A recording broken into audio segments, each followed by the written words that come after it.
कल हम लोग मलेरिया परजीवी का जीवन चक्र देख लिए थे ना। मलेरिया परजीवी का जीवन चक्र जो है वो कितने चरण में पूरा होता है? 2 चरण में। किसके किसके शरीर में? मच्छर के शरीर में और फिर मानव के शरीर में। मानव के शरीर में जो है ना, इसके युग्मक बनते हैं, नर और मादा युग्मक बनते हैं, ये मानव के शरीर में बनते हैं। लेकिन नर और मादा युग्मकों का संलयन जो होता है ना, वो मच्छर के शरीर में होता है। किधर होता है? मच्छर के शरीर में। ठीक है ना। आज हम लोग देख लेते हैं इसको। प्लाज्मोडियम जो है, इसका जीवन चक्र जो है अभी हम लोग डिस्कस किए। कितने जगह पे पूरा होता है प्लाज्मोडियम का जीवन चक्र? बताएं। 2 जगह। ठीक है ना। सबसे पहले तो संक्रमित मादा एनाफिलीज मच्छर जब मनुष्य को काटती है, ठीक है ना, तो प्लाज्मोडियम के कौन जाते हैं मनुष्य के शरीर में? स्पोरोजोइड, जीवाणुज। याद रखेंगे, ये प्लाज्मोडियम की संक्रमणकारी अवस्था है। कई बार क्वेश्चन पूछ चुका है कि बताइए प्लाज्मोडियम की संक्रमणकारी अवस्था किसे कहते हैं, तो हम लोग क्या बताएंगे? स्पोरोजोइड। ठीक है ना। और सभी लोगों को इतना काम करना है कि जो वीडियो जा रहा है पर डे, उसको घर पे एक बार देखें। सब लोगों को देखना है फिर से, और जितनी बातें बताते हैं उसको लिखना है कॉपी में। जो जो बातें बता रहे हैं उसको लिखना है।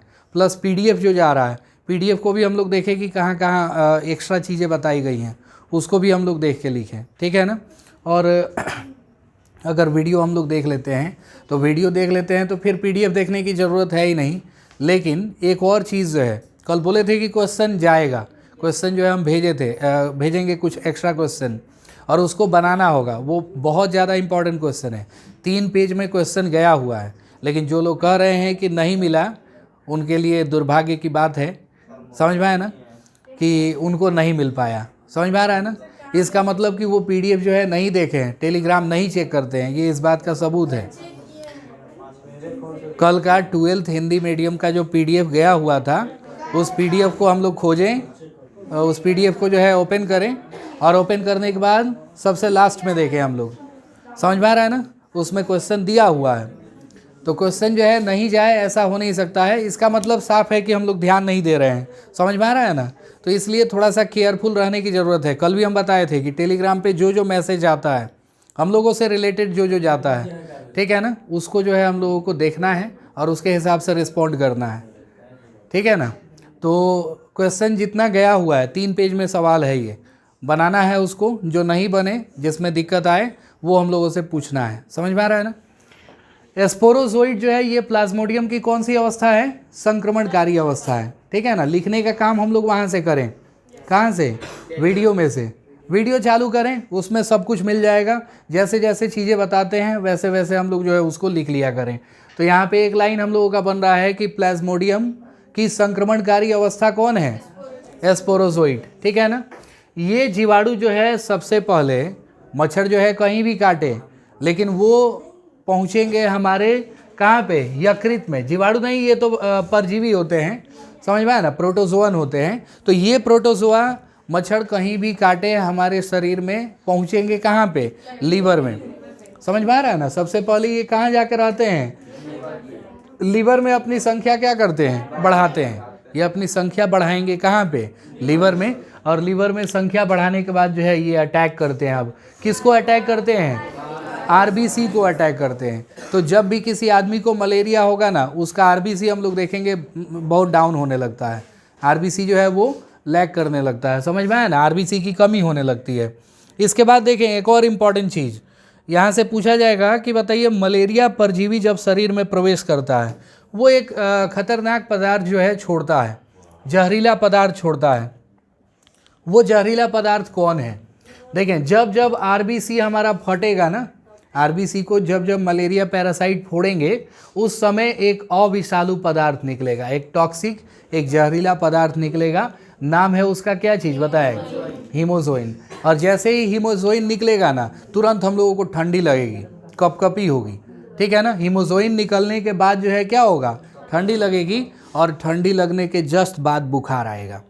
समझ में आ रहा है ना। तो ये मलेरिया के बुखार की पहचान है। मलेरिया का बुखार जो है वो कैसे आता है? ठंड लग के आता है। समझ में आया ना। पहले ठंडी लगेगा, उसके बाद क्या होगा? बुखार आएगा।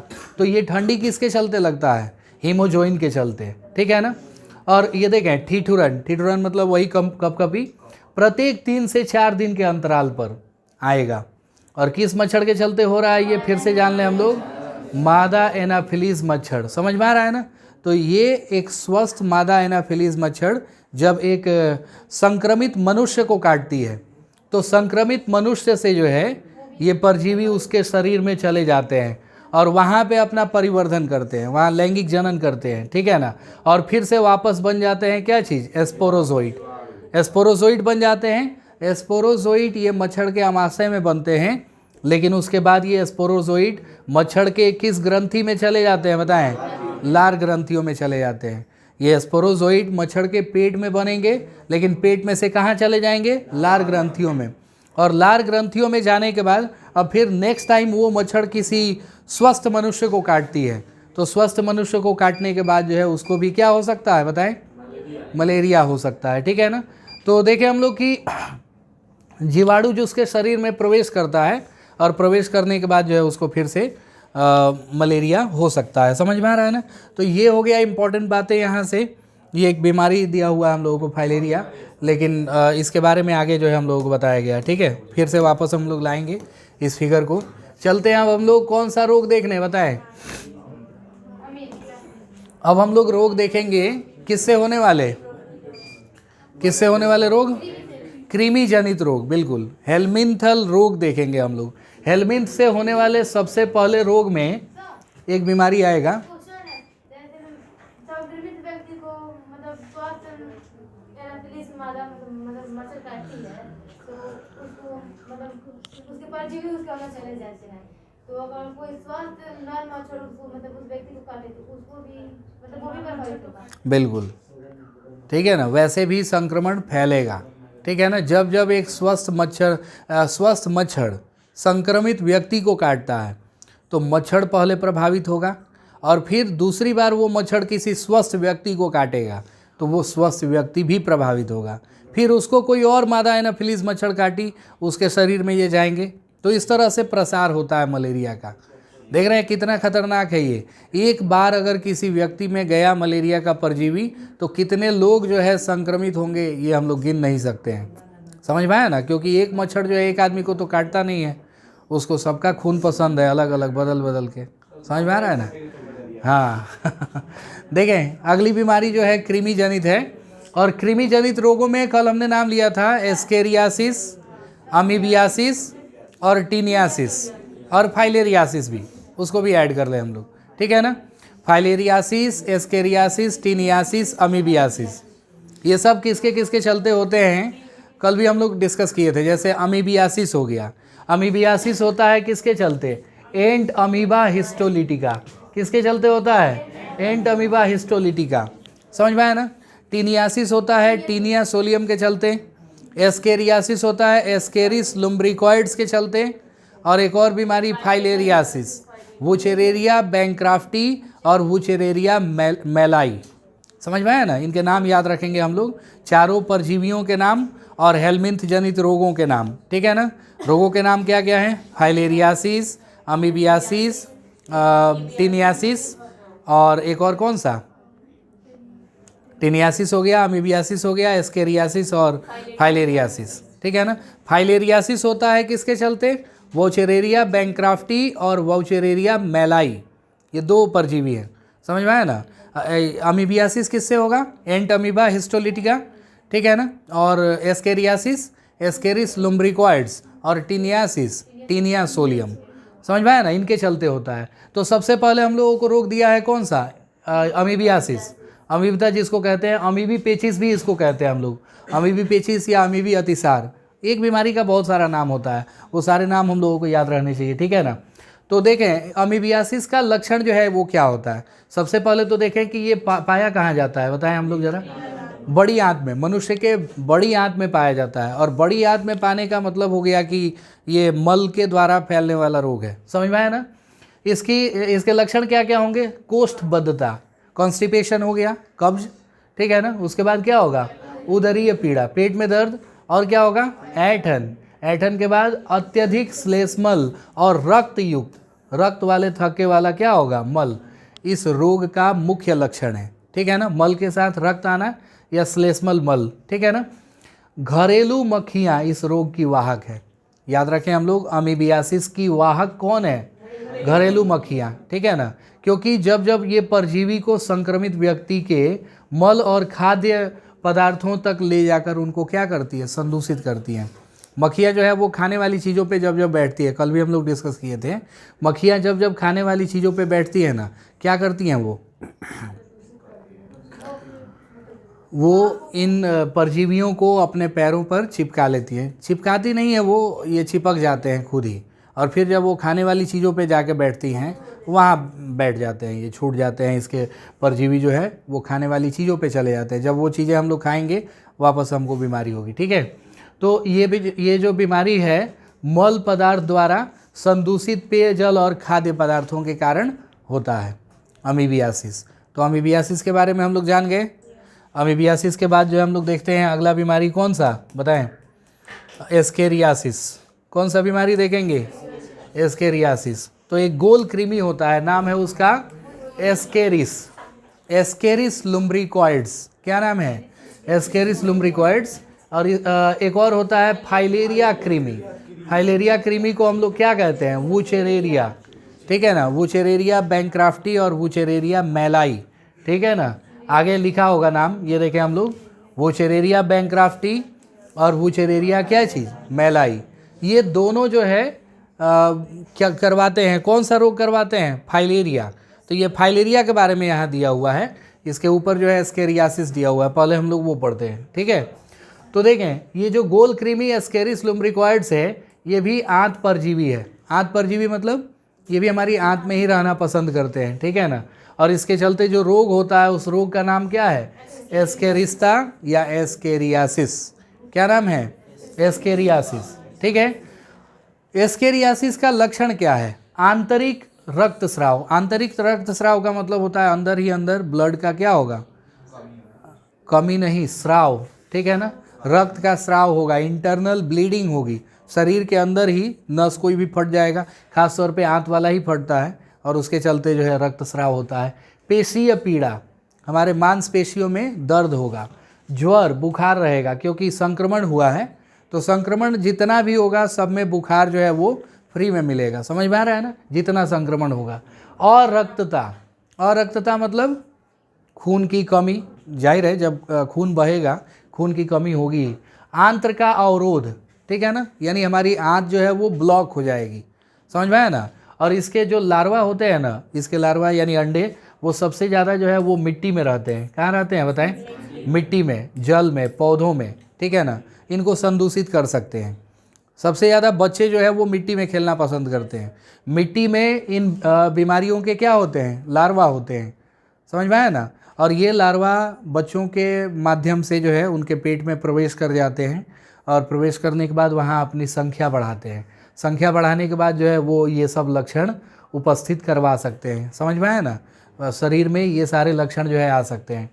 स्वस्थ व्यक्ति में यह संक्रमण जो है वो किससे फैलता है बताएं? दूषित जल से, साग सब्जियों से, फलों से। समझ में आया ना। कभी भी फलों को, साग सब्जियों को धो के खाना चाहिए। किस में धोना चाहिए? KMNO4, ठीक है ना। KMNO4, KMNO4 हो गया, समझ में आया ना। पोटेशियम, हाँ, KM, समझ में आया ना।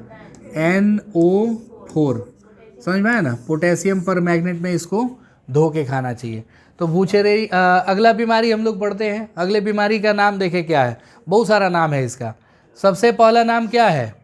हस्तीपाद। हस्तीपाद यानी हाथी पाँव। इसको स्लीपद भी कहते हैं, इसको एलिफेंटियासिस भी कहते हैं, एलिफेंटियासिस। इसको फाइलेरिया भी कहते हैं, और इसको हम लोग फाइलेरियासिस भी कहते हैं। इसको फील पाँव भी कहा जाता है। क्या कहा जाता है? फील पाँव। तो एक ही बीमारी का इतना सारा नाम, 1 2 3 4 5 6 और एक फील पाँव 7। देख रहे हैं ना, 7 नाम है इसका। होता किसके चलते हैं? वुचेरेरिया बैंक्राफ्टी या वुचेरेरिया मेलाई के चलते होता है। ये ऐसे फाइलेरिया कृमि है जिनके कारण अंगों में, खास तौर पे अर्धपाद की लसिका वाहिनियों में धीरे धीरे क्या होती है? सूजन, शोथ। ये शोथ का मतलब होता है सूजन।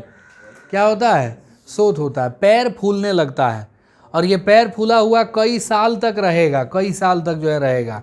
समझ में आया ना। अगर इसका ज़्यादा प्रभाव रहा तो जननिक अंग भी प्रभावित होंगे मनुष्यों में, ठीक है ना।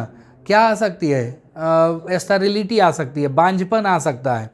इस रोग का सबसे भारी लक्षण है, क्योंकि कल हमने बताया था कि ये रोग जो है नीचे से ऊपर की ओर फैलता है। नीचे से सूजन होगी और धीरे धीरे ये सूजन जो है किधर जाएगा बताएं, ऊपर तक जाएगा। समझ में आया ना। तो ऐसे मनुष्य जो है, ये देखें कुछ ज़्यादा ही हाथी की तरह दिखा दिया है, समझ में आ रहा है ना।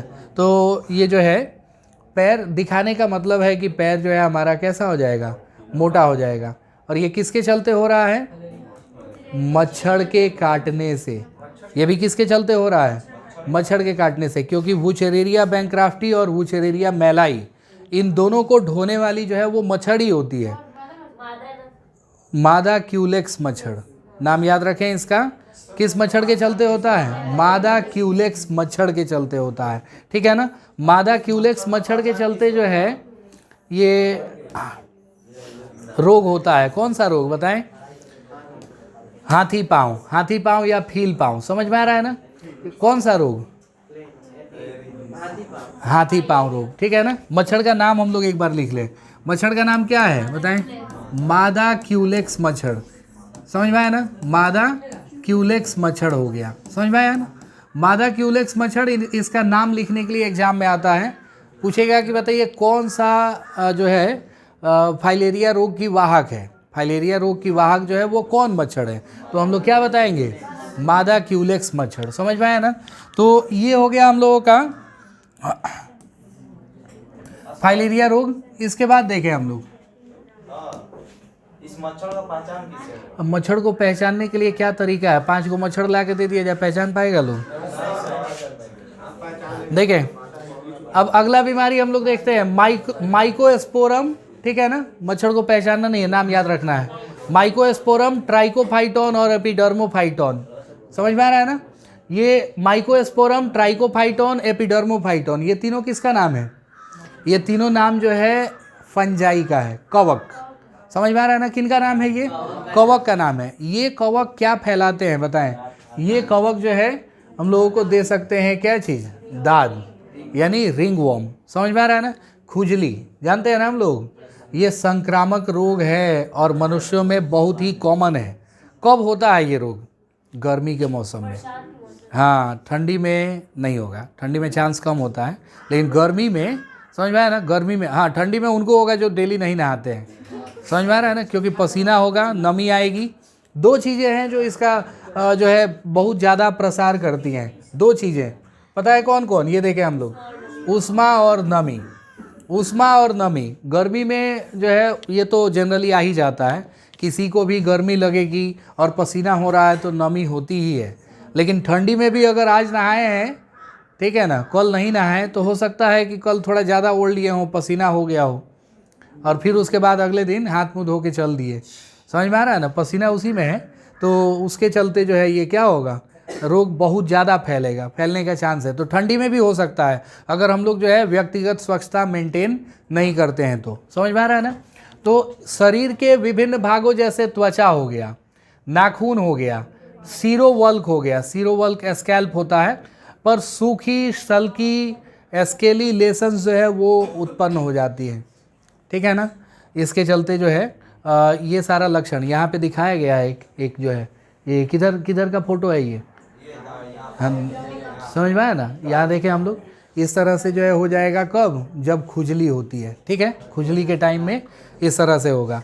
और सबसे ज़्यादा ये होगा कहाँ पे बताएं, वलन, फोल्ड, त्वचा के फोल्ड, यानी जहाँ पे त्वचा हमारी मुड़ रही है, जैसे पैर हो गया, खास तौर पे पैर हो गया, पैर के बीच यहाँ पे 2 उंगलियाँ हैं, दोनों उंगलियों के बीच में ये वाला जो पोर्शन होता है ना, इस पोर्शन में सबसे ज़्यादा होने का चांस है खुजली। समझ में आया ना, खुजली जो है उस जगह पे सबसे अधिक होता है, ठीक है। पैर की उंगलियों के बीच पनपने में ज़्यादा है, मतलब इसको जो है क्या होता है, मदद मिलती है, मदद करती है। इसके बाद देखिए, आमतौर पर मिट्टी से या संक्रमित व्यक्तियों के तौलिए, कपड़े, कंघी, इनका प्रयोग करते हैं। समझ में आ रहा है ना।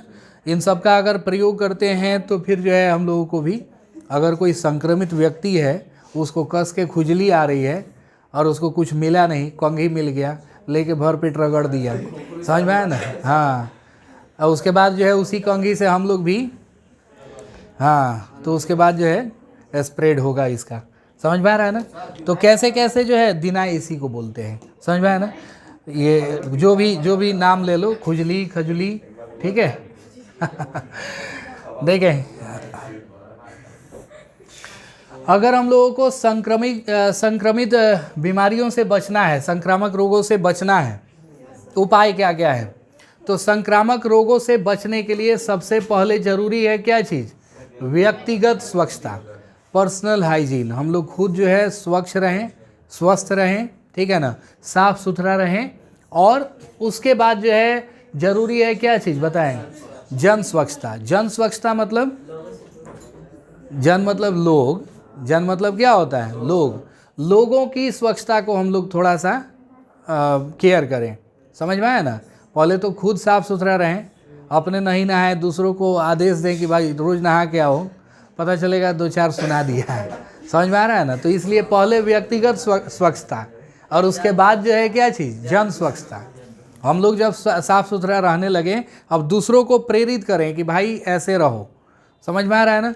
क्योंकि बीमारियां जो है वो इसी से फैलती हैं सबसे ज़्यादा। व्यक्तिगत स्वच्छता में क्या क्या आएगा बताएं हम लोग, शरीर को साफ रखना, पीने के पानी का, ठीक है ना, पीने के लिए साफ पानी, खाना जो है वो एकदम सुरक्षित होना चाहिए, बीमारी मुक्त होना चाहिए, साग सब्जी और फलों को धो के खाना चाहिए, समझ में आया ना। अभी हमने बताया कि धो के खाना चाहिए। जन स्वास्थ्य में ये व्यक्तिगत स्वच्छता में आया। ये व्यक्तिगत स्वच्छता में हम लोग किन बातों को ध्यान रखें, नाखून बढ़ा के रखना चाहिए कि नहीं। जन स्वास्थ्य में अपशिष्ट पदार्थ, ठीक है ना, कूड़ा कचरा जितना होता है लोग कहीं भी फेंक देते हैं, उसके लिए हम लोग प्रेरित करें कि भाई इनको एक जगह जो है रखा जाए। मल मूत्र उत्सर्ग, एक्सक्रीटा, इसका समुचित निपटान, जलाशय हो गए, कुंड हो गए, मल कुंड हो गए, ठीक है ना, इन सब की समय समय पर क्या करनी चाहिए, सफाई करनी चाहिए, ठीक है ना। विसंक्रमण तथा जन खान पान प्रबंध में स्वच्छता के मानक का पालन करना है। ये जन खान पान प्रबंध क्या है, वही शादी बारात पार्टी जो भी है, जन खान पान। शादी ब्याह में हम लोग जनरली क्यों जाते हैं, खाने के लिए जाते हैं, आजकल तो और वही हो गया है, समझ में आया ना, सिर्फ खाने के लिए गए, खाना खाए निकल लिए, समझ में आया ना। तो गए, खाना खाए, निकल लिए, अगर साफ़ सफाई का मेंटेन नहीं रखा गया है, वहाँ साफ़ सफाई को मेंटेन नहीं रखा गया है, तो फिर जो है उसके चलते क्या होगा, बीमारियाँ अधिक फैलेंगी। सबसे ज़्यादा आजकल बीमारियाँ यहीं से हो ही रही हैं, ठीक है। तो देखें हम लोग, टाइफाइड हो गया, अमीबता हो गया, एस्केरिस्ता हो गया, ये सब जो है किसके द्वारा, खाद्य पदार्थों और पानी के द्वारा संचारित होने वाले रोग हैं। कहा जाएगा कि जल और भोजन के द्वारा संचारित होने वाले रोगों में कौन कौन रोग आएंगे, क्या नाम लेंगे हम लोग, टाइफाइड, अमीबता, एस्केरिस्ता। निमोनिया और सर्दी जुकाम हो गया, ये वायु जनित रोग है, एयरबॉर्न डिजीज़ है। कहा जाएगा कि 2 एयरबॉर्न डिजीज़ों के नाम बताएं, 2 वायु जनित रोगों के नाम बताएं। कौन कौन नाम बताएंगे, निमोनिया और सर्दी जुकाम, ठीक है ना। इसके बाद जो है कीट रोग वाहकों, ठीक है ना, द्वारा फैलने वाला रोग कौन कौन है, मलेरिया और फाइलेरिया, समझ में आया ना। तो मलेरिया और फाइलेरिया से बचने के लिए क्या क्या जरूरी है, अब जरा उसको हम लोग देखते हैं। अच्छा, एक प्रोग्राम चलाया गया था गवर्नमेंट के द्वारा, नाम था उसका क्या चीज़, नेशनल क्या चीज़, मलेरिया इरेडिकेशन प्रोग्राम, समझ में आया ना, प्रोग्राम हो गया। तो नेशनल मलेरिया इरेडिकेशन प्रोग्राम जो चलाया गया, इसमें बताया गया था कि कैसे हम लोग मलेरिया को भगा सकते हैं, मलेरिया रोग को नियंत्रित कर सकते हैं, ठीक है ना। तो इसके लिए जो है सबसे महत्वपूर्ण रोग वाहकों और उनके प्रजनन की जगहों का नियंत्रण करके उनको ख़त्म करना है, समझ में आया ना। जितने भी रोग वाहक होते हैं, रोग वाहकों को समाप्त करना, उनका ब्रीडिंग ना हो, इसके लिए जो है हम लोग उपाय करें। प्लस आवासीय क्षेत्रों में आसपास पानी को जमा नहीं होने दें। जहाँ भी जल का जमाव होगा ना, वहाँ पे मच्छरों के लार्वा हम लोग जानते हैं विकसित होते हैं। जहाँ पे भी जल का जमाव होगा वहाँ मच्छरों के लार्वा जो है विकसित होंगे। सबसे ज़्यादा जल का जमाव होता है कूलर में, देख रहे हैं ना। तो कूलर में मच्छर के लार्वा जो है वो जल्दी पनपते हैं, उसकी नियमित सफाई करते रहनी चाहिए, ठीक है ना। सोते समय किसका प्रयोग करना चाहिए? मच्छरदानी का। और मच्छर के डिंबकों को खाने वाली मछलियाँ जैसे कि कौन? गम्बूसिया। अगर ठहरा हुआ पानी है हमारे आसपास तो उस पानी में कौन सी मछली छोड़ दें हम लोग? गम्बूसिया मछली छोड़ दें। गम्बूसिया मछली अगर छोड़ते हैं ये उनके लार्वा को खा जाती है, उनके डिंबकों को खा जाती है, ठीक है ना। और ये मछलियां डालने से खाइयों और जल निकास क्षेत्रों और अनूप दलदलों, ठीक है ना, इत्यादि में जो है हम लोग कीटनाशकों का छिड़काव कर सकते हैं। किसका छिड़काव कर सकते हैं? कीटनाशक, ठीक है ना। इसके अलावा दरवाजे, खिड़कियाँ, इन सब पे जो है क्या लगाना चाहिए? जाली लगाना चाहिए। तो ये उपाय हो गया किससे बचने का, बताएं? मच्छर से होने वाले रोगों का, ठीक है ना। इसके बाद एक और चीज़ देखें हम लोग, मच्छर से होने वाले रोग में कुछ और कॉमन है, जैसे कि डेंगू। जानते हैं ना हम लोग, डेंगू जो है वो किस मच्छर के काटने से होता है? मादा एडीज मच्छर, एडीज एजिप्टी मच्छर, इसका नाम याद रखेंगे हम लोग। एडीज एजिप्टी मच्छर के काटने से कौन सा रोग होता है, बताएं? डेंगू होता है। एक और रोग होता है जिसका नाम है क्या चीज़? चिकनगुनिया। इसमें जोड़ों में जो है दर्द वगैरह होता है, बुखार रहेगा, ठीक है ना, असामान्य बुखार रहेगा चिकनगुनिया में। तो चिकनगुनिया जो है ये विषाणु जनित रोग है और डेंगू भी जो है विषाणु जनित रोग है। ये दोनों विषाणुओं से होने वाला रोग है, लेकिन उन विषाणुओं को ढोती कौन है, बताएं? एडीज, मादा एडीज मच्छर, ये इसका रोग वाहक है। समझ में आया ना। डेंगू के लिए रोगवाहक कौन है? मादा एडीज मच्छर। और चिकनगुनिया के लिए रोगवाहक कौन है? मादा एडीज मच्छर। इनका नाम हम लोग याद रखेंगे। लेकिन देखिए जीव विज्ञान में अब धीरे धीरे ना डेवलपमेंट हो गया है, और डेवलपमेंट होने के का नतीजा क्या है, बताएं? इन सब बीमारियों से निपटने का तरीका हमको मालूम चल गया है। कौन, बताएं? वैक्सीन। वैक्सीन किसको कहते हैं? जिसको बीमारी होने से पहले ही ले लिया जाता है, समझ में आया ना, बीमारी से बचने के लिए।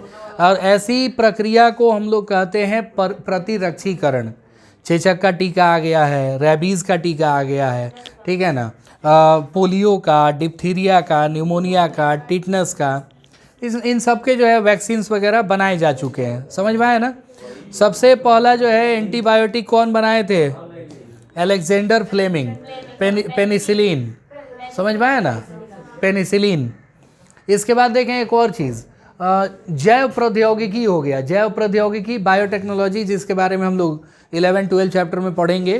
तो जैव प्रौद्योगिकी में भी बताया गया है कि किस तरह से हम लोग और अधिक सुरक्षित वैक्सीन बना सकते हैं, ठीक है ना। सेफ वैक्सीन हम लोग कैसे डेवलप करें, एंटीबायोटिक हम लोग कैसे बनाएं, इन सब का तरीका जो है बताया गया है। किस में? बायोटेक्नोलॉजी में। बायोटेक्नोलॉजी चैप्टर हम लोग पढ़ने वाले हैं। तो इसके बाद जो है अगला टॉपिक हो जाएगा हम लोगों का क्या चीज़? प्रतिरक्षा, इम्यूनिटी। ध्यान से देखें हम लोग, इम्यूनिटी किसको कहते हैं, बताएं? इम्यूनिटी कहते हैं हम लोग जितने भी रोग कारक जीव होते हैं, रोग कारक जीवों से लड़ने की क्षमता, ठीक है ना, जो उसे प्रतिरक्षी तंत्र के कारण मिलती है, क्या कहलाती है? इम्यूनिटी कहलाती है, प्रतिरक्षा कहलाती है। प्रतिरक्षा को जो है आजकल मजबूत रहना सबसे ज़्यादा जरूरी है, क्योंकि कोई भी रोग लगता है तो सबसे पहले यही है जो लड़ेगा उससे। समझ में आ रहा है ना। तो प्रतिरक्षा का मजबूत होना काफ़ी आवश्यक है। प्रतिरक्षा कहते हैं बीमारियों से लड़ने की क्षमता को। जब भी कोई संक्रमण होगा तो उस संक्रमण से लड़ने की क्षमता जो होती है क्या कहलाती है? प्रतिरक्षा कहलाती है। और प्रतिरक्षा कितने प्रकार की होती है? सहज प्रतिरक्षा और उपार्जित प्रतिरक्षा। ध्यान रखें, एग्जाम में ये जो है क्वेश्चन पूछा जाता है, या तो इन दोनों का डिफिनीशन पूछेगा या फिर इन दोनों में अंतर पूछेगा।